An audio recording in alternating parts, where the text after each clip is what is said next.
Lámpara es a mis pies tu palabra y luz para mi camino. Es con esa necesidad que nos acercamos todos los días a la palabra de Dios para encontrar luz para nuestro diario caminar. Hoy nos detenemos en el Salmo 78, pero antes pedimos la bendición de Dios. Padre nuestro que estás en los cielos, al meditar en tu palabra pedimos la asistencia de tu Espíritu. Lo hacemos con gratitud, con necesidad, en el nombre de Jesús. Amén. El Salmo 78 es el salmo más largo de los llamados salmos históricos. Tiene 72 versículos y resume la historia del pueblo de Israel, una historia de contrastes. Por un lado, la ingratitud y la infidelidad del pueblo, y por el otro lado, la fidelidad y la misericordia de Dios. Vamos a detenernos en algunos conceptos y en algunos pasajes de este Salmo 78. En los primeros 11 versículos se nos desafía a aprender a hacer lo bueno y a no repetir errores, basado en la experiencia del pueblo de Israel, a quien también se lo desafió a aprender a hacer lo bueno y a no repetir errores. Por eso dice que cuentan la historia tal como los padres la contaron. Por eso dice el versículo 5 que Él estableció testimonio. Por eso dice el versículo 6, para que lo sepa la generación venidera y los hijos que nacerán. Por eso dice el versículo 7, a fin de que pongan en Dios su confianza y no se olviden de las obras de Dios, que guarden sus mandamientos y que no sean como los padres,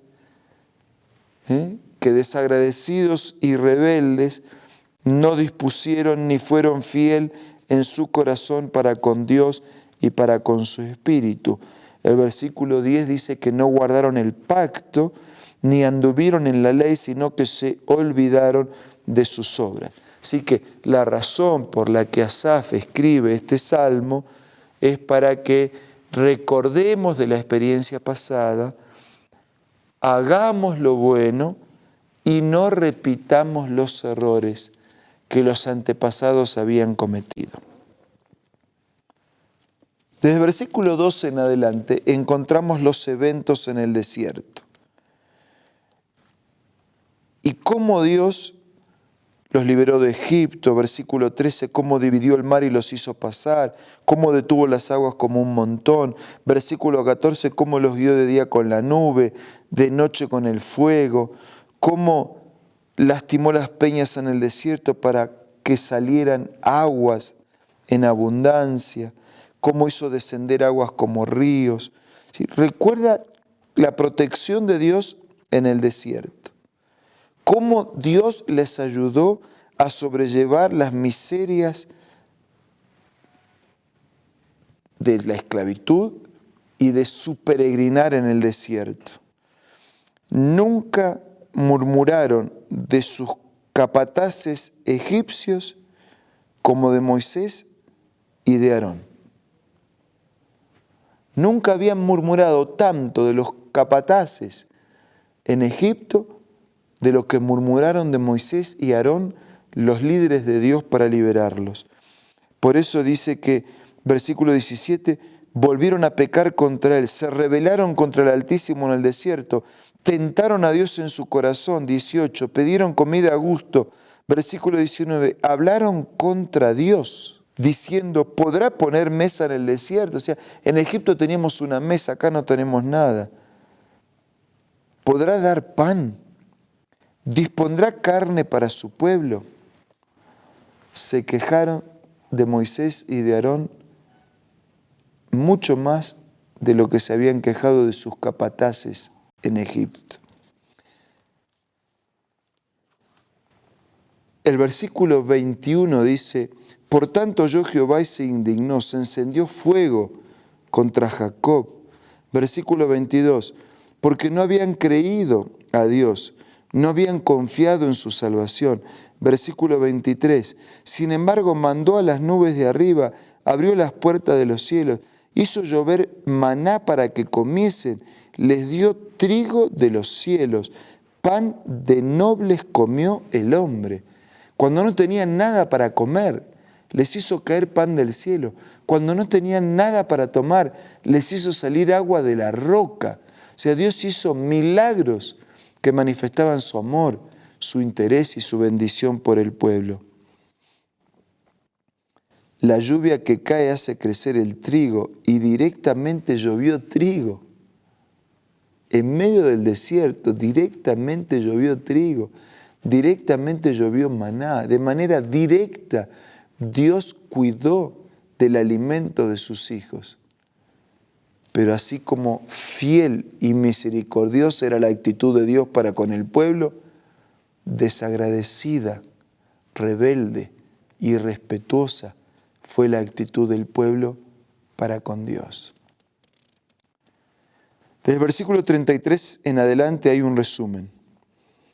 Consumió sus días en vanidad, sus corazones no eran rectos, la maldad los destruía, tentaban a Dios, tuvieron que enfrentar las plagas, fueron liberados de las plagas, recibieron una tierra en heredad como resultado de la misericordia de Dios que los acompañó, y después de eso se olvidaron.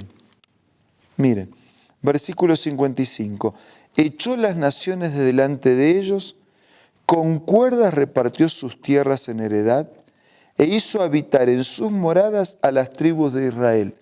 Pero ellos tentaron y enojaron al Dios del Altísimo, y no guardaron su testimonio, sino que se volvieron y se rebelaron como sus padres, se volvieron como arco engañoso, se enojaron, lo enojaron, le provocaron a celo con sus imágenes.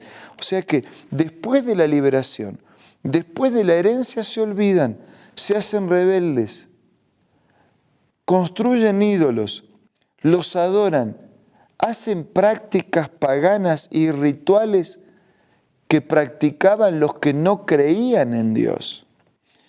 Duros son los corazones que no se derriten con los favores de Dios, ni se quebrantan con sus castigos. Ellos ni se derritieron con todas las bendiciones de Dios, ni tampoco se quebrantaron frente a las amonestaciones de Dios. Versículo 65 dice, entonces despertó el Señor como quien duerme. En realidad, Él no duerme. Está queriendo decir que renovó su amor y su fidelidad. Eligió un siervo, David, que iba a ser anticipo de Jesús con el propósito de salvar. Despertó el Señor como quien duerme, como un valiente.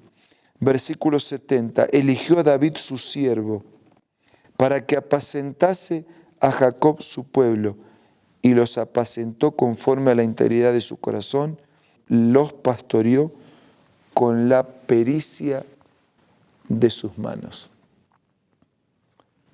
Cuánta ingratitud, cuánta rebeldía, cuánta indiferencia, cuánta lejanía. Pero por el otro lado, cuánto amor, cuánta paciencia, cuánta misericordia, cuánta fidelidad. Después de todo lo que les dio, después de todo lo que hicieron, Dios todavía levanta un rey, David, que iba a ser precursor del gran rey Jesús, que habría de venir para pagar la culpa de nuestro pecado y abrir para nosotros un camino de eternidad. Que en este momento podamos refugiarnos en el sacrificio y en las promesas de este rey, para vivir una vida diferente, en paz, perdonada y obediente a su palabra. Vamos a orar.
Padre nuestro, por favor, coloca tu Espíritu en nuestra vida para que no repitamos errores del pasado, para que podamos ser agradecidos con lo que nos das y comprometidos en vivir conforme a tu voluntad.